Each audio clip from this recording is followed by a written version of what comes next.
Defaulted function.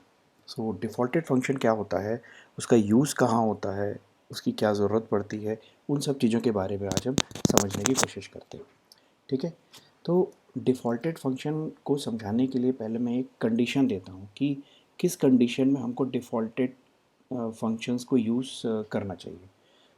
उसके लिए मैं एक क्लास बनाता हूँ और उस क्लास को बना के मैं आपको एक कंडीशन को समझाता हूँ, एक समस्या को समझाता हूँ। तो कल समस्या ये है कि मैंने एक क्लास बनाई, लिखा कि क्लास माय क्लास। ठीक है, ठीक है। और इस माय क्लास में मैंने एक कंस्ट्रक्टर बनाया। ठीक है, माय पब्लिक में मैंने कहा कि माय क्लास नाम का एक कंस्ट्रक्टर बन जाए। मैंने इसको ले लिया single argument constructor. Single argument constructor ले लिया इसको मैंने, और इस सिंगल आर्गुमेंट कंस्ट्रक्टर का यूज़ करके अब मैं एक ऑब्जेक्ट तैयार करता हूँ। तो सिंगल आर्गुमेंट कंस्ट्रक्टर है और मैं यहाँ इसका एक ऑब्जेक्ट तैयार करता हूँ, और मैंने ऑब्जेक्ट में लिखा कि माय क्लास और MC, मैंने यहाँ पे क्लास का नाम ले लिया।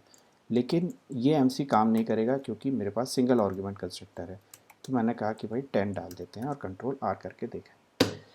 तो ये successfully compile, yes, successfully compiled हो गया। ये कंपाइल हुआ, रन हुआ कि नहीं, इसको चेक कर सकते हैं। ठीक है, अभी देखते हैं क्या प्रिंट हमारा आ रहा है। यस, आएगा, आया। माय क्लास कंस्ट्रक्टर यहाँ पे प्रिंट हो गया, ये देखिए।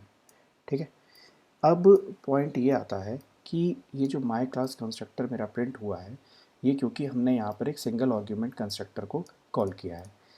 अगर मैं कहता हूँ कि मैं सिंगल आर्ग्यूमेंट कंस्ट्रक्टर नहीं कॉल करना चाहता, मैं डिफ़ॉल्ट कंस्ट्रक्टर कॉल करना चाहता हूँ, मतलब कि मैं my class MC object create करना चाहता हूँ, तो मैं जैसे ही इतना लिखूँगा तो मेरे को एरर क्या आती है, मेरे को एरर आती है no matching constructor for initialization of my class. मतलब कि माय क्लास के लिए, इस माय क्लास के लिए ये जो MC मैं बना रहा हूँ उसके लिए कोई कंस्ट्रक्टर है ही नहीं।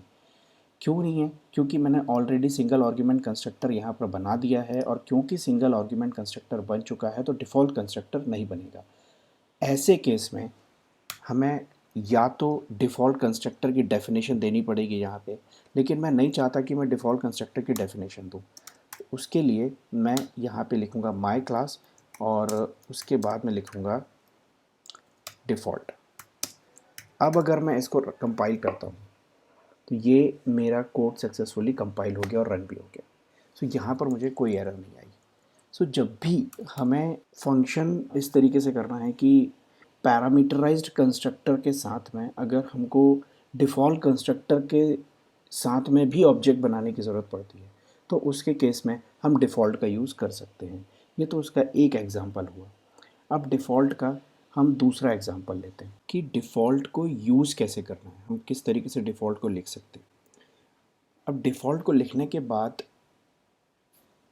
इसमें दो बड़े पॉइंट्स हैं जो समझना ज़रूरी है कि डिफ़ॉल्ट केवल उन्हीं फंक्शंस के साथ यूज़ किए जा सकते हैं जो कि कंपाइलर डिज़ाइंड होते हैं या कंपाइलर लिखता है, या कंपाइलर जो फंक्शंस को ऑटोमेटिकली लिखता है उसी फंक्शन के साथ यूज़ किए जा सकते हैं।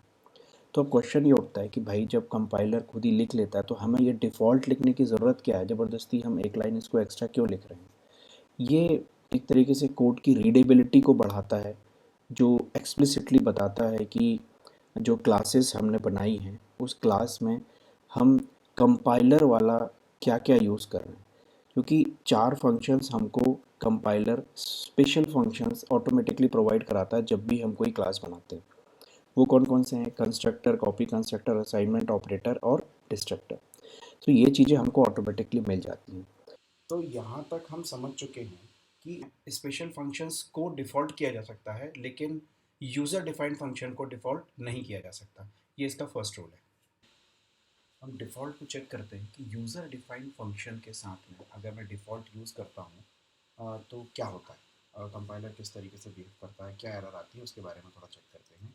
मैं कहता हूँ कि void foo is equals to default, मैं बस ये लिख ही देता हूँ और ये देखिए एरर आ गई। Only special member functions and comparisons operators may be defaulted. So ये सीधे सीधे बोल रहा है कि जो स्पेशल मेंबर फंक्शन है केवल उन्हीं को डिफ़ॉल्ट कर सकते हैं। स्पेशल मेंबर फंक्शंस मैंने ऊपर दिए हुए हैं, ये वाले, ठीक है।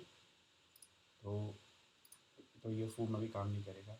अगर एक और चीज़ करके देख लेते हैं, माई क्लास, अगर